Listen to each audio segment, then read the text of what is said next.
Orhun was the founder of the strongest S-rank party, but his friends kicked him out because his support magic is not good enough compared to others. However, Orhun was never a mage to begin with, and he decides to return to his true skill and passion for swordsmanship to become the greatest adventurer ever. Orhun aimlessly wanders through the dungeon all on his own, looking tired of his own existence when he comes across a demon rat. He takes his sword out, which he hasn't used for what seems like ages at this point. He turns his face towards the monster and slashes it down in one clean strike, realizing that he has gone a little rusty after not using the sword for so long. This catches the attention of some other rats in the dungeon, who immediately rush towards Orhun and try to attack him. These creatures are of no match against the creator of the hero's party, though as with a quick 1-2. He kills the remaining rats that came in his way. He looks at all the cores spread on the dungeon floor and thinks that he might not be as out of shape as he first thought, and maybe there is still some hope for him as a solo swordsman. Before he could turn around, though, he gets surrounded by a group of goblins who are substantially stronger than the demon rats, and Orhun knows that. He decides not to take any chances and uses his own support magic on himself, boosting his strength for a short duration, making him tankier and his sword more dangerous. With that, the goblins attack Orhun, but they were no match against the speed and skills he had after being in an S-ranked party. He slaughtered them all one after the other while thinking about how he never really tried his own support magic on himself and realizes how overpowered it makes him feel. He was about to let his guard down after killing the entire first wave, but before he could take a breather, a second wave of goblins attacked him head-on. Knowing that his support enchantment would wear off soon, he jumps headfirst and slashes through all the goblins that came in his way, even chasing one down at the end to send him down to hell. With that, his defensive enchantment wears off, and he realizes that his spell only works for 3 minutes of combat, which means that he needs to be careful about when and how he uses it. Just then, the third wave of these never-ending goblins enter the dungeon and rush towards Orhun at full speed, aiming for the kill, but Orhun manages to overpower them once again and starts killing them one by one. He soon realizes that his enchantment is about to end, so he uses the spell once again near the very end to continue his onslaught as he deals with the last few goblins of the horde. As he sees the life go out of the eyes of the last goblin, the memory of the evening still haunts him. He remembers again how Oliver entered his study alongside Anne and Derek and told him outright that they are going to kick him out of the hero's party. Orhun was left shocked as he tried to make sense of what was happening. He turned towards Oliver, asking what the hell is he talking about. They are supposed to be best friends, but Oliver stayed cold and calculated, telling him that just because he is a friend from the same village doesn't hide the fact that he is the most useless member of the team. Anne and Derek both chime in, claiming that all he is doing is slowing them down and holding them back from achieving greatness. Orhun's life flashes in front of him as he tries to make sense of the surreal situation. How can his best friend decide to kick him out of the party that he himself created? A party that became known as the Hero's Party because of how quickly they climbed through the dungeons and soon became one of the best parties in the entire country. Oliver reasons that during the last collaborative dungeon clearing mission, he observed other parties and how the enchanter of their group was so strong and capable of helping the other members, and compared to that, Orhun is utterly useless. Orhun couldn't believe his own ears as he snaps back, claiming that he is not an enchanter to begin with, and the only reason he took on the role was because no one in the party had any aptitude for magic. So he sacrificed his own position as a swordsman and started training as an enchanter, and even created his own style of magic to make up for the talent that he lacked as a support mage. Anne laughs in his face though, calling him a pathetic loser who is making excuses since Oliver was a much better swordsman than him to begin with. With that, Orhun turns towards Oliver as he was his last hope, but Oliver coldly tells him that they have even found a replacement enchanter as well, who will help them climb through the ranks and achieve greatness. Orhun finally accepts the new reality and the fact that there is no place for him in this party anymore. With one final goodbye, he turns to leave when Anne laughs, claiming that he was never supposed to be in an S-ranked party anyways, since his swordsmanship and magic are both at an A rank, which means he is a pathetic jack of all trades, but master of nothing. Finally, he snaps back to reality as he walks ahead, thinking about the new style of fighting he has developed, which merges the traditional roles of a swordsman and a mage. He decides that he will continue being a jack of all trades, but at the same time he will master them all and show them what a giant mistake Oliver and the others made. Just as he was about to leave, a group of 4 adventurers rush into the teleportation room all out of breath. Their leader asks whether they were alright since they were not expecting so many orcs all at once. One of the members speaks up, claiming that they have left the girl behind though. The leader claims that he made the right call, as if they tried to help the girl they would have all died. And anyways, the girl just joined their party today, so he obviously prioritized his older friend. The wound of his own party abandoning him was too fresh in his mind, so Orhun turns towards the men and tells them that he hates people like them. One of the guys claims that they could have done nothing to help her, and one of them tries to attack Orhun, but he gets manhandled and swiped to the floor, as Orhun tells them to shut their ugly mugs and run away. With that, he turns towards the leader and angrily asks him where the hell did he leave the girl to die, and rushes off in that direction to save her. He finds her at the end of a cave where she was completely cornered against what seemed like an army of orcs. She kept backing against the wall with tears in her eye and used her defensive shield as the orcs advanced. Her shield wasn't able to stay up for long, though as soon the orc managed to break through the shield and were about to end her life, when Orhun jumps in and used his wind magic to push them back. The girl was shocked and dazed, but Orhun didn't waste a single moment as he took out his sword and ran at the orcs. The first orc tired, pummeling him to the ground, but Orhun managed to block the attack easily, and with his own support magic as reinforcement, he slashed through the orcs as if they were made out of butter. The girl stood there confused, wondering whether Orhun is a swordsman or a mage, as he used his reinforcement magic to enhance the sharpness of his blade before rushing at the orcs, chopping through their weapons and their bodies alike. He realizes that the guys were right, as they could have never handled so many orcs at once, but he would have rather died than leave a party member behind. With that thought, he slashed through dozens of monsters all at once. While the girl watched in awe, wondering who this man is, Orhun continued his killing spree, and with the second burst of attacks, he managed to cut through every single orc in the cave, leaving only their corpses and shiny cores behind. With that, he turns towards the redhead at the end of the cave, but finds her lying on the floor as the adrenaline wears out. By the time the sun started setting, they came out of the dungeon, and the redhead introduced herself as Sophia before asking him out to dinner as a gesture of thanks for saving her life. Orhun ends up accepting and follows her down to a tavern owned by the Silver Rabbits Guild. He realizes that she is from the guild itself, as she also had a crest on her cape, and realizes that she reminded her of someone but couldn't put a finger on it. Soon that confusion disappeared when Sophia introduced him to her older sister Selma, who Orhun already knew, as she was also an S-ranked enchanter from a different party. Selma was the strongest enchanter in the country, and she was the one who came up with the system of dividing the roles into the swordsman, who attacks, the tank who absorbs damage, and the mage who provides support. Shay eyes Orhun with disgust and tells him that she is going to call the FBI since her sister is just 14. Orhun immediately tells her that his name is not on the Epstein files, so she can chill, while Sophia tells her sister that Orhun actually saved her life. Selma calms down a little after that and scolds her sister for going out on her own to a dungeon without telling her first. They soon start talking, and Orhun tells Selma that he was kicked out of the hero's party, so he is more or less a vagabond at this point. He immediately sees Selma's eyes twinkling, and he wonders whether she is thinking of recruiting him into her party. But before that could happen, he tells Selma that he has no plans of joining any party in the near future for now. Selma tells him not to flatter himself and asks whether he is up for a job. This was surprising for Orhun, and he gets curious and asks about the job. Selma claims that a huge party from her guild is going down to the dungeons tomorrow. The party will contain loads of new adventurers, and the rank members are supposed to guard them and see that the floor bosses that appear every 10 levels are defeated and there aren't any casualties. She claims that the expedition is greenlit by a sponsor, and she would love it if Orhun agrees to accompany them as an extra adventurer. She also tells Orhun that she really respects his skills and strength, otherwise she wouldn't have asked this of him. This cuts deep within him, as the reason why he was kicked from his party in the first place was because his party members were impressed by Selma herself when she was showcasing her magic, and that's why they decided that they needed a better mage for their party as well. Orhun decides to agree, but on the condition that he will only go down to the dungeon as a swordsman, as he is no longer a mage. Selma is a little worried about that, but decides that recruiting him is more important, as most probably he will go back to his main role as a mage when things go south. After dinner, Orhun decides to visit one of the shops to get some gear,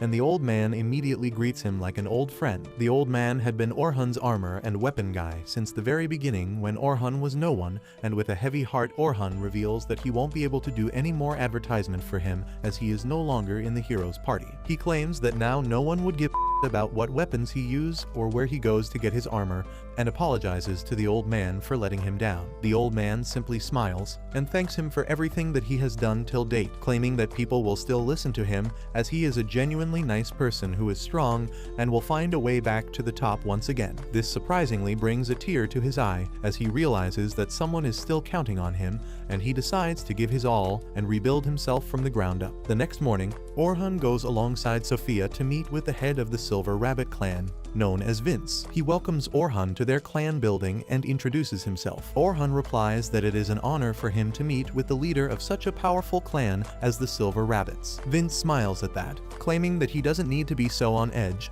as they are both equals. Vince claims that he is well aware of Orhun's achievements and knows that he was one of the key reasons why the heroes' party was so successful. He reasons that they should keep the pleasantries aside and instead trying to figure out what the other person is actually thinking. They should focus their minds on the task at hand, which is this teaching expedition. Vince turns towards Selma for the explanation, and she starts by mentioning that they will be going from the first floor of the dungeon all the way down to the 51st floor in the matter of 3 measly days. She claims that they will stop their journey at the level 21 at day 1 and continue onwards on the second day till floor 36, and finally on the third day they aim to conquer the 51st floor. While explaining all this, she remembers the conversation she had yesterday with Vince when she first told him about the fact that Orhun has been kicked out of the heroes' party. Vince immediately claimed that the heroes' party made the biggest mistake of their lives, as without Orhun managing everything to perfection, they won't be nearly as strong as they were before. Selma agreed with the assessment, claiming that his support magic took them to a very high level, which would have been impossible for them without his help. She knows that at a raw scale, Orhun's support magic is not as strong as some of the S-ranked support mages, but he makes up for it with his casting speed, which is at least 4 times faster than even her own speed. She remembers the fight, claiming that he was using several of his own original spells as well, and more than that, his ability to understand the situation and react to it with crisp decisions is basically unmatched. With him out of the equation, the heroes' party won't be able to retain their top position, which means that the Silver Rabbits can swoop in and seize the advantage to become the strongest party in the country. This all confused Vince a little, as he couldn't understand why would an incredibly talented enchanter agree to a joint raid in a dungeons where he has little to gain. Selma replies that most of the times the support mages are not given the fame that they deserve, and yes, she is famous, but that's just because her moves were flashy enough to catch their eyes, while the truly strong mages are left in the darkness with no renown of their own. She snaps back to reality when Orhun speaks up and asks to confirm that there are going to be 10 parties of rookies heading into the dungeons and 5 escorts, including Selma and himself. The rookies will deal with all the monsters in rotation, but if something out of the ordinary happens, the escorts will jump in to make sure that the rookies remain unhurt. He does find one thing confusing though, and asks why are there only 5 escorts? If their idea is to make sure the rookies have a safe experience, why not hire multiple A-rank parties instead of 5 separate S-rankers? Selma replies that the only reason they are not doing that is so that the rookies also experience the stress of going through a dungeon and not overestimate their abilities. Orhun doesn't really believe her explanation at all, but knows that they won't reveal their true motives to an outsider who is not affiliated to any clans. Regardless of that, Orhun decides to accept the quest as he has nothing better to do anyways. Vince seems happy about it and claims that he will be paid 2 gold pieces in advance, and 10 more at the completion of the task. This surprises him a little as he asks whether it's not too much, as that's basically a year's worth of money, but Selma replies that they value him a lot, and that's why they want to make sure he is sufficiently compensated. Orhun thanks them and promises to meet them the next morning, and hoping for the best. The next morning arrives soon, and Orhun arrives at the entrance of the dungeons, where he finds a bunch of new adventurers waiting for their journey. He soon finds Sophia and Selma ready for the adventure and compliments Selma on her outfit, which annoys Sophia, and she again reminds him that she is a minor. Orhun tells her to chill out a little, as he is not a fan of Michael Jackson either. Sophia asks where is he living right now, since earlier he used to live in the mansion owned by their party. Orhun replies that he is currently staying at the inn, but soon he will find a proper place to stay as well. With that, Orhun looks around and claims that everyone seems to have arrived and maybe they should start their expedition. Selma agrees with that and tells Sophia to join her party before leading Orhun towards the other 3 recruits in charge of making sure that the journey goes smoothly. Selma introduces Orhun to the others, claiming that he is incredibly strong and that she trusts him. The other 3 escorts immediately welcome him. While introducing themselves, the blue-haired guy named Ant claims that he is a tank, and the blondie named Byrne follows suit, claiming that he is a tank as well. The final short-haired girl turns out to be a healer named Kathy. Orhun immediately realizes that he is a front-line attacker and Selma, the enchanter, which make this a very well-rounded party of escorts. But he wonders what was their plan if he refused their offer to join. He thinks that there is definitely something fishy going on, but decides to push on for now and see how the things unfold. Soon Selma collects all the Rockies in one place and introduces them to Orhun, claiming that they have gotten an incredibly strong helper for this journey, so they don't need to be scared about anything. She claims that Orhun has been to the 94th floor, which even she has yet to do, and he used to be the part of the heroes party itself, which makes him one of the strongest people in the country. This really hypes up the newbies, who immediately feel much more confident about this journey. But so much pressure starts making Orhun feel a little intimidated, since he now knows so many people are basically counting on him. With that out of the way, she tells the remaining escorts to take control of their parties, while she tells Orhun that he is going to lead the 10th party, which is the most promising one amongst them all. And she believes that with the right guidance, they can easily deal with even the middle-level dungeons. This again is a little confusing for Orhun, as he wonders why would she give the star party of the bunch to him, who is supposed to be an outsider. Regardless, he moves towards the 10th group and realizes that Sophia is in the same group. He asks whether anyone in their party is late, since he can only see 3 individuals, but a blonde boy named Logan claims that only the 3 of them belong to this party. This is a little out of the ordinary, since 3-man party is pretty rare, but the blondie replies that there are only 3 in the party since no one can keep up with them anyways.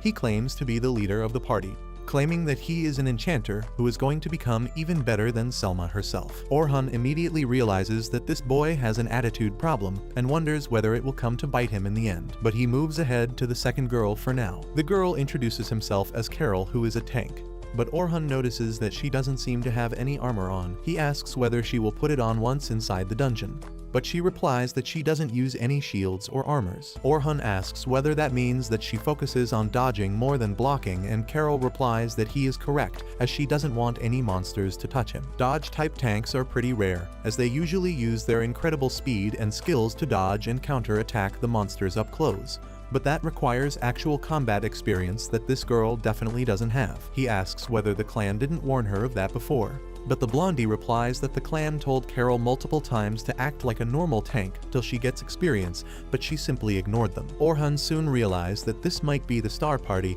but at the same time, this also seems to be the problem party, which the escorts didn't want to deal with. Soon after that, the expedition finally starts, and they all enter the dungeons. Carol doesn't stop talking for even a moment and continues hounding Orhun about why he left the party, and he doesn't know how to shut her up. Their journey continues smoothly for now, thanks to Orhun setting up magical traps behind them that automatically deal with the lesser monsters, as he doesn't want to spend time on useless battles. Finally, they arrive at the 20th floor, and Orhun now has a better idea about his party. He realizes that the blondie is not all talk, and he actually has a substantial amount of skills as an enchanter, and can easily operate at the level of an A-rank party if he continues like this. But he is bad at giving directions, which is very important for an enchanter. Carol is incredibly fast, which she would need as a dodge-type defender.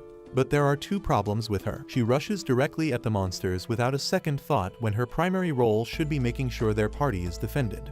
And the second problem is that she uses 2 tiny daggers as her main weapon, which do fit her style, but might now have enough destructive powers when it really matters. Sophia is the weakest amongst them all in terms of raw talent, but she is still above the skill level of a total rookie and doesn't have any major flaws, which makes her the most rounded person in the group. At the end of the cave, the escorts manage to defeat the level 20 floor boss, which means that they can move ahead to the 21st floor, which was their goal for the first day. After registering their ID cards as a proof for completion, they head out for the night to get some rest and continue onwards the next morning. When Orhun wakes up the next day though, he is devastated to find a newspaper, and on its front page his picture is posted for everyone to see, as the heroes party officially declare that they have kicked Orhun and have hired a new enchanter in his place. This hits him harder than he thought it would, but there is nothing he could do about it. So he moves outside to meet everyone else at the dungeon, wondering whether the rookies would behave differently after reading today's headline. On the way, however, he is stopped by a blue-haired girl who turns out to be Luna,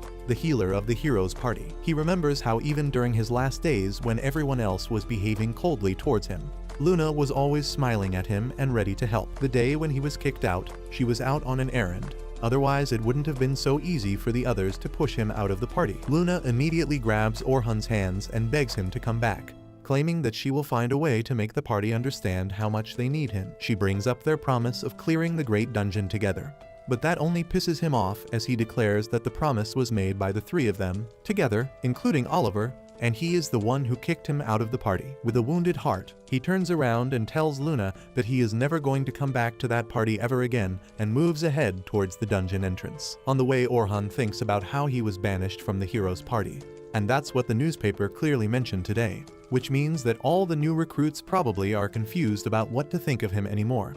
Especially considering that Selma hyped him so much for being from the heroes' party, but now the truth came crashing down. He soon arrives at the dungeon entrance where he finds all the rookies waiting to go in, but the entire energy has completely changed, clearly meaning that every single person here has already seen today's newspaper. The newbies talk amongst themselves about the fact that Orhun isn't in the heroes' party anymore, while Logan thinks about how it would have been a different thing if Orhun left the party out of his own volition, but the fact that the paper clearly stated that Orhun was kicked out of the heroes' party for being too weak completely changes everything. Orhun tries to greet the rookies, but he gets a mixed bag of a response from them, realizing that he is not as welcome here as he was just yesterday, all because of some stupid newspaper headlines. Just then, Selma arrives alongside Ant, Byrne, and Kathy, and immediately apologizes to Orhun for causing a misunderstanding, since she was the one who kind of pushed the fact that he used to be in the heroes' party to put the rookies at ease. Orhun immediately tells her that this is no fault of hers and she should hold her head up as high as ever and lead the party into the dungeons while he provides support. Ant, Byrne, and Kathy chime in, claiming that it doesn't matter what the issue is between Orhun and the heroes' party. The fact remains that Orhun is one of the very few people alive in this world who have gone to the 94th floor and lived to tell the tale. This gives Orhun some relief from the constant scrutiny, and he heads towards his party where Sophia and Carol bid him good morning with all their heart, but Logan seems to be a little hesitant and doesn't know how exactly should he treat Orhun. Orhun decides to break the ice himself and asks his party whether they saw the newspaper today, and both Sophia and Carol replied that they did see the newspaper, but it's not worth reading since it's full of lies. Logan, however, doesn't subscribe to Fox News, so he is used to hearing the truth and asks Orhun whether the newspaper told the truth. Orhun replies that technically the newspaper is the truth, since he did get banished from the party on the account of him being too weak according to the other members of the party. He apologizes to them for not telling them about it from the get-go, claiming that he is not really the hero that everyone expects him to be. Sophia can't handle it anymore and replies that he is not telling the truth, claiming that he is super strong as she saw him take on a huge horde of orcs all alone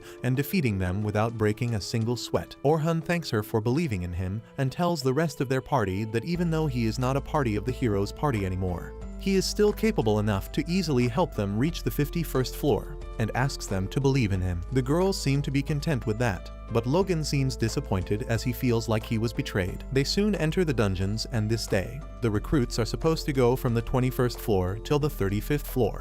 But even now, he is not supposed to give them any orders or guidance and just stay back and observe, only jumping in if things start getting too out of hand. Their journey continues smoothly as Carol deals with all the monsters on the 24th floor with the help of her twin daggers and her up-close and personal fighting style, while Sophia manages to deal with the bigger monsters on level 30, surprising even Orhun, who wonders whether he underestimated Sophia a little. Soon they move on to the 31st floor, which are the middle floors, and that means that now the rookies are in unknown territory and need the advice and help of their guides who are with them. This time, Orhun takes the lead and walks ahead of his party, making sure that nothing out of the ordinary is hiding on this floor, when he suddenly feels the presence of a bunch of goblins ahead and tells his party to get ready to fight. He also realizes that a stray orc has also seemingly wandered in the same area, which might make the fight a little tricky, but since his batch of rookies are pretty good at fighting, he has no worries about losing this battle. He immediately tells Carol to attack the goblins,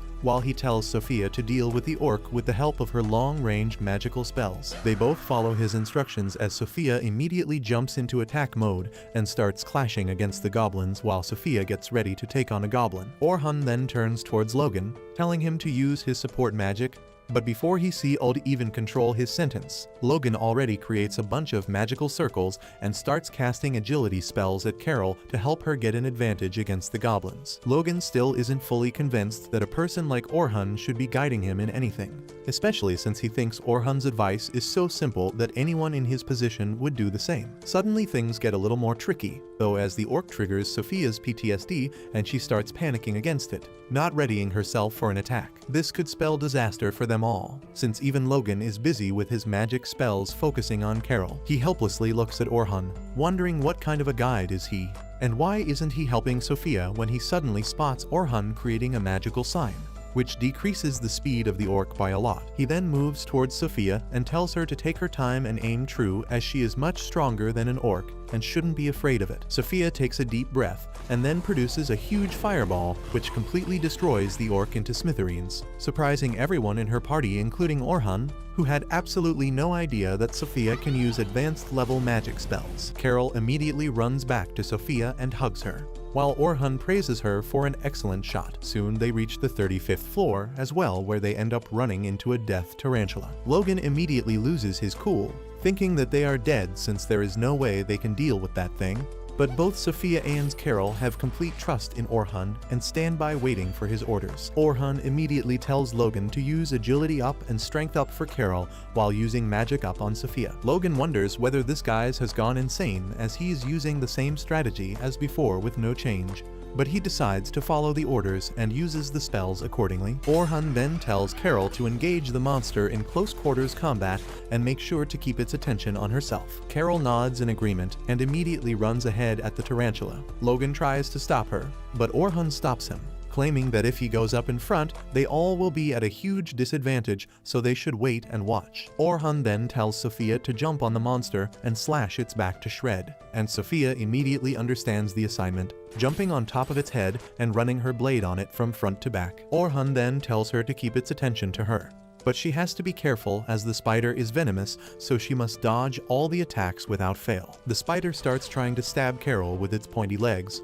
but she keeps dodging the attacks one after the other and even deflecting some of the attacks back, surprising the monster. Orhun tells Logan that he needs to continue his spells on Carol, as her life is in his hands at this point. With that, he turns towards Sophia and asks her to pin the monster down. Sophia immediately understands the assignment and uses her arrow cutter ability to slash its legs down, forcing it to fall on the ground. Carol starts celebrating, but Orhun tells her to be careful as the battle is not over yet. The advice came out too late, though, as the spider monster wasn't dead yet and uses its webs to grab Carol and starts pulling her towards itself. Orhun immediately tells Logan to give Carol a strength up and speed up, which he does in without further arguments, but Carol starts panicking and fails to free herself from the web, begging Orhun for help. Orhun tells Sophia to ready her rock arrow and uses a sharpness enhanced spell on her knives, which gives her the boost she needed to break free from the grasp of this monster. Sophia immediately follows it up by her rock arrow spell, which completely nukes the monster, killing it immediately. With that, their expedition for the day rolls down to an end,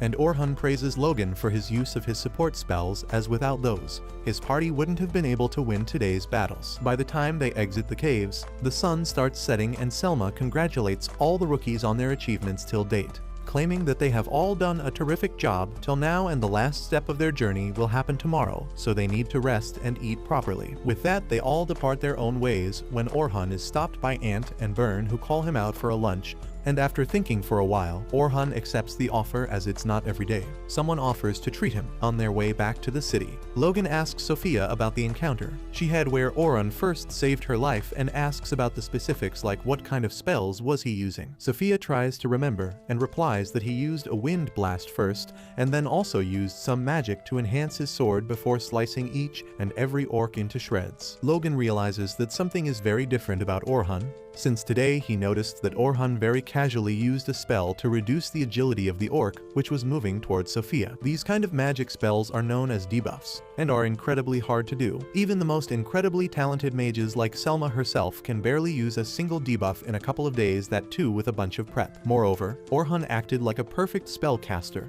and knew when to use what aspect of a spell in a team fight. He knew when the exact timings of each enhancements would wear off, and even used preemptive spells to predict the movements of the enemy. This makes Logan realize that he got Orhun completely wrong, and he is not just a normal mage, but an actual genius. Back in the city, Orhun gets down at a tavern with Byrne and Ant, and they tell him to order anything he wants as it will be on them. They then start asking him about his actual role, as he used to be an enchanter in the hero's party, but now he claims to be swordsman. Orhun replies that he was always a swordsman, ever since he saw his grandfather slay a huge beast that once wandered into the village. He got it stuck in his mind that no matter what he will become a swordsman, and that wish came true for a while, as he was a swordsman in the hero's party.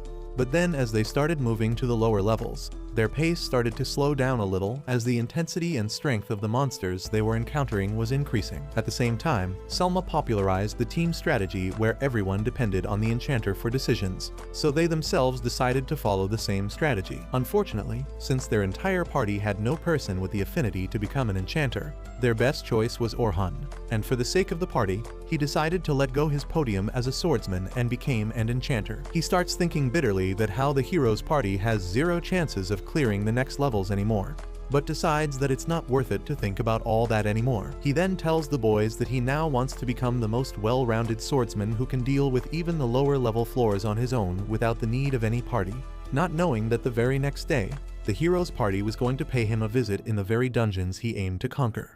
The next morning, Orhun goes on towards the cave, thinking about how this is going to be the last day of him leading the young party, and spots his Sophia and the others waiting for him not far off from the entrance. They all greet him warmly, and he can already feel that the party seems to have more confidence in him today than they had the last day. Even Logan seems to be much more receptive and trusting of him. Carol speaks up, claiming that since today is the last day, Sophia wanted to say something to him, and starts elbowing Sophia, pushing her to speak her mind. But Sophia seems intimidated and too shy to say her true feelings. It turns out that while taking a bath last night, Sophia ended up telling Carol that she wants Orhun to stay in the Night Rabbit clan and help them reach the top. Before she could bring herself to speak her heart to Orhun though, he ends up being called by Selma and tells Sophia that he will talk to her later before leaving. While walking towards the rest of the guides, he ends up overhearing a bunch of rookies that the hero's party is going to the dungeons today as well, and they are going to do a trial run with their new party to make sure that they are all working in sync. Orhun wonders which floor are they going to try, and he soon learns that they are not going to the deepest floor, which is the 94th floor. But instead, they are only going to start from the 92nd floor to make sure that their new party is working as it should. Orhun is shocked at hearing this, as he doesn't think that the hero's party should start at the 92nd floor, especially with a new candidate instead of him, and they should instead try to go through some of the lower floors first to get a sense of their teamwork. At the end, he decides that it's a complete waste of time for him to think about the hero's party, and instead he should focus on what he is here to achieve. Back on the 92nd floor, Oliver, the leader of the party, hypes his team up, claiming that they should have no issues clearing through these dungeons, but still they should be on their guard. He then turns towards the newest member of their party, Philly, who is a green-haired enchanted. The tank tells her to show her what she can do, while the idiot mage chimes in that Philly is not a jack-of-all-trades jackass like Orhun, so they shouldn't have any issues. Oliver then turns towards Luna, who hasn't said a word yet out of silent defiance, as she never wanted Orhun to leave.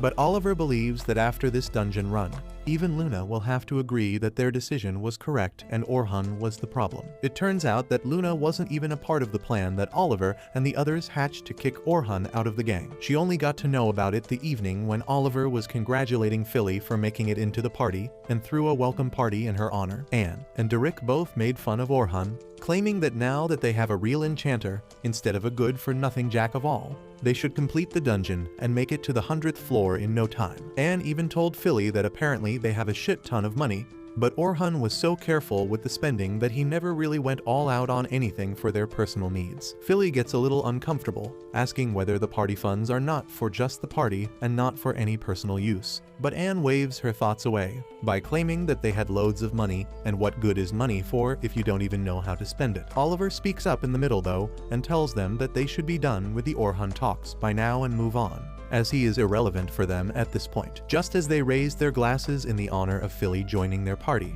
Luna walks in the room out of breath and tells Oliver that she needs to speak with him. Suddenly, she notices Philly, who she doesn't even know at this point, and asks Oliver whether they can speak in private. Oliver tells her that they can and should speak right here in front of everyone. So Luna has no choice and tells them that she just heard that Orhun is going to a raid with the Night Silver Rabbits and asks how can it even be possible. Derek and Anne both are confused as Anne asks how can he join the Night Silver Rabbits within 3 days, even though they told him how weak he was. Derek claims that he must still be waving around his S-rank badge, which he owes to this party, and that's how he got the job. Luna is confused and asks what the hell are they talking about, when Oliver tells her to calm down and listen. Before he could continue though, Anne budges in the conversation and tells Luna that the good-for-nothing jack of all Orhun left the party 3 days ago. The news of Orhun leaving the party stuns her, and she wonders out loud whether Orhun finally gave up on them.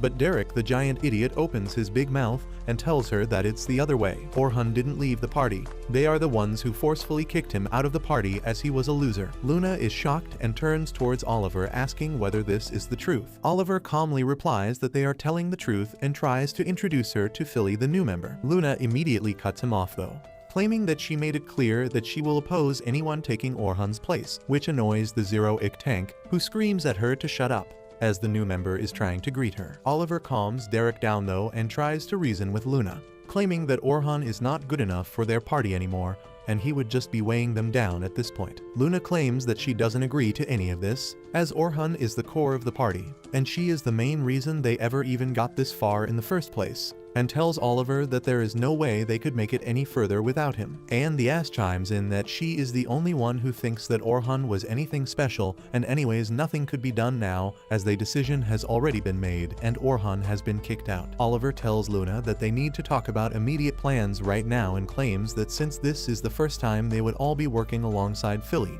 they will start from the 92nd floor and then slowly make their way through to the 94th floor. Luna, however, outright rejects the plan, claiming that she doesn't have a death wish like the others seem to have. Derek laughs at that, claiming how the hell could they have a death wish if they are starting from the 92nd floor, when they have already managed to make their way till the 94th floor. Luna replies that even if Philly is a highly skilled enchanter, they should start working from the lower floors first, and then maybe make their way to the higher ones. Derek again claims with that thick skull of his that they have already cleared floor number 93, so why should they start from lower down? Luna claims that they must be insane to think that since the 92nd floor contains the Black Dragon, and they barely managed to make past it the last time they fought against it. Anne laughs and replies that it was during the time when they had a weak-ass enchanter in their team, and fighting the dragon this time should be a breeze. Oliver claims that they are just going to see how well they are working together, and nothing else, so they don't really have to fight against the Black Dragon. Luna tries to argue,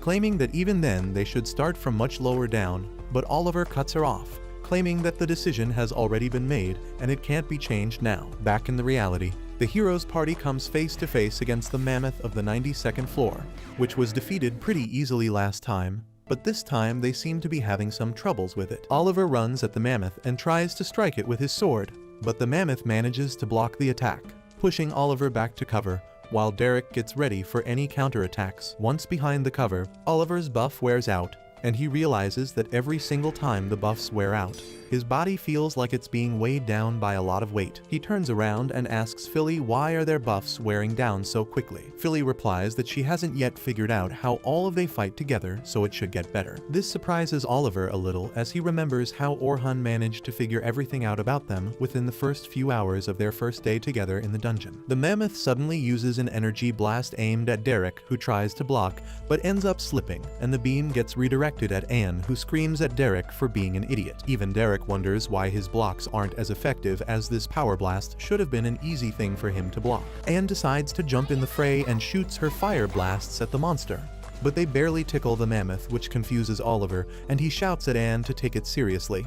But Anne replies that she is doing what she usually does, but for some reason her attacks seem to be weaker. Oliver tells Philly to boost Anne's magic damage once again, and she does as she was told, But even this time, when Anne uses her fire blast at the mammoth, it doesn't even leave a scratch. In retaliation, the mammoth uses his power blast once again, and almost hits Anne, who barely manages to hide behind a rock. Oliver is left stunned since Philly's magic is supposed to be much stronger than Orhun's, but still they are getting bashed against this monster who they didn't have any trouble dealing with the last time when they fought. Another power beam aimed at him snaps him back to reality as he barely dodges it, while the next beam is blocked by Derek. Oliver tells Anne to flank the monster, but Anne has no luck with that, as the monster manages to stop her and attacks, forcing her to run all the way back. Oliver immediately turns towards Philly and tells her to keep an eye out for the monster's attack and warn them. Philly replies that it's impossible for her to do that while doing all the other things, but Oliver tells her that it's the job of an enchanter to keep an eye on the flow of the battle. Anne chimes back at her,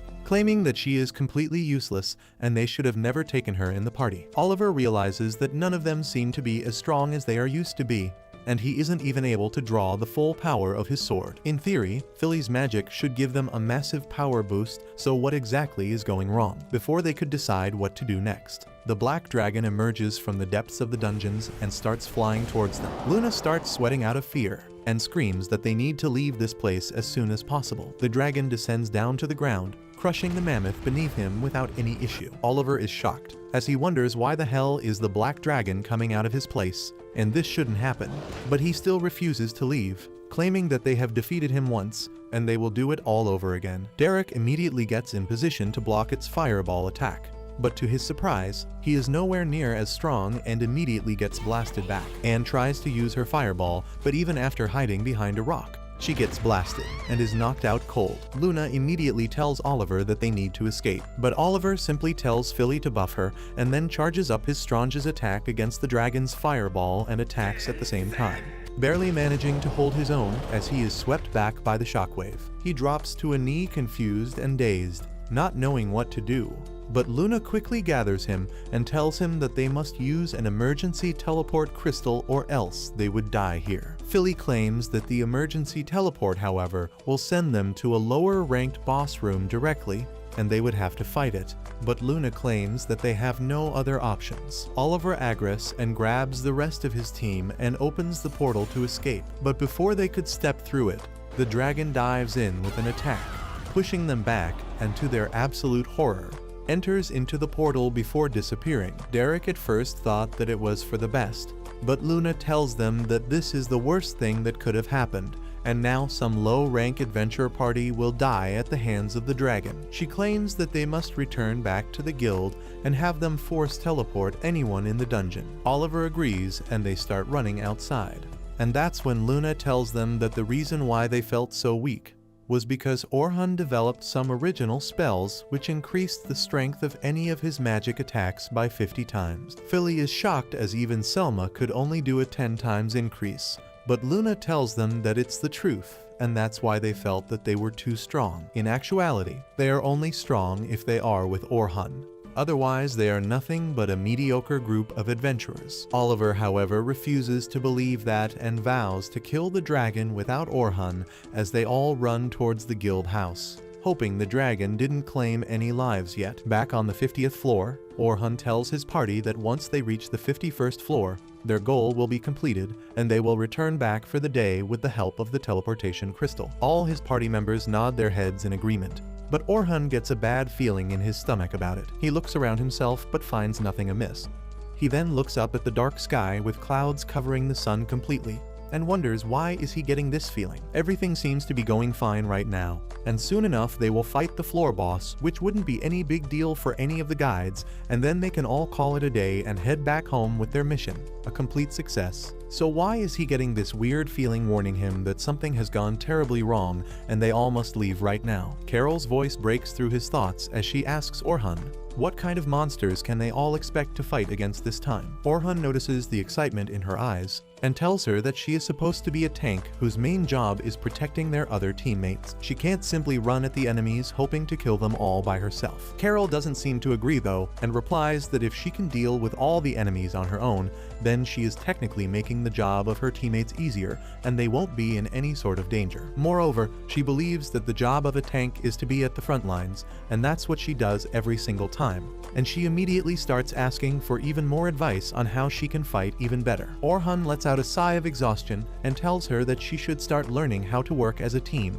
instead of trying to do everything on her own, as the sooner she starts learning all this, the better it would be for her in the future when the only way to advance would be to rely on her teammates. Carol doesn't really like the sound of that, and thinks that it's boring, but Logan tells her to pay attention and be thankful for getting such amazing advice. He claims that even the great adventurer Albert said that teamwork is dreamwork. Orhun turns his attention towards the little blondie and asks whether he is talking about the Albert from the Night Rabbit clan. Logan gets excited to know that someone else also reads instead of acting like a barbarian in a dungeon all the time. Orhun claims that he thinks everyone probably knows about the great Albert, as he was the undisputed strongest member of the Night Sky Rabbits, and it is believed that he died fighting the Black Dragon on the 92nd floor last year. Logan claims that even in his death, Albert became a legend who will always be remembered forever. Carol, however, turns a little somber as she quietly claims that Albert died trying to protect one of his comrades, even though it was the job of the tank to do that. Her mood darkens as she continues to say that he knew that his death would mean Smiles disappearing from his family,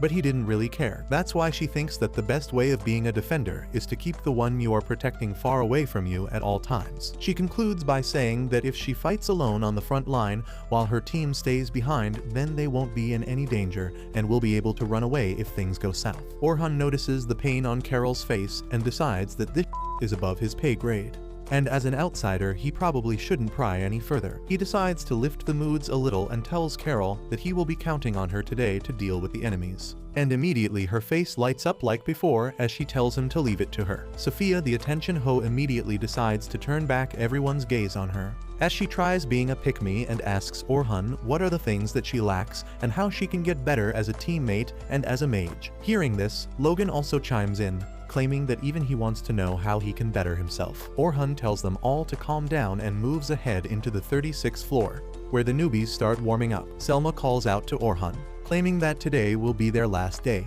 and the most challenging so far, so they need to make sure that nothing goes wrong and complete the expedition successfully. She then turns towards Orhun's party, and claims that the kids seem to have taken quite a liking towards him, and Orhun honestly reveals that after the newspaper article, he thought that he probably lost all the respect they might have had for him in an instant, but it turns out that he was wrong, and these kids are much smarter and independent than they look. Selma agrees, claiming that this group can be a handful at times, but they have got a bright future ahead of them. She then tells Orhun that the death of Albert was a huge blow for their clan, as he was the star of the clan, and their clan quickly started falling behind, and that was when Orhun's former clan, the Heroes Party, took a lead. Orhun claims that the Black Dragon was incredibly difficult for them as well, and they could have very easily lost someone during that fight, which would have crippled their party completely. Selma claims that the hole that Albert left behind is still left open, and they have never been able to patch it up till now, and finally straight up asks Orhun whether he would like to join their party. Orhun tells her that he is honored,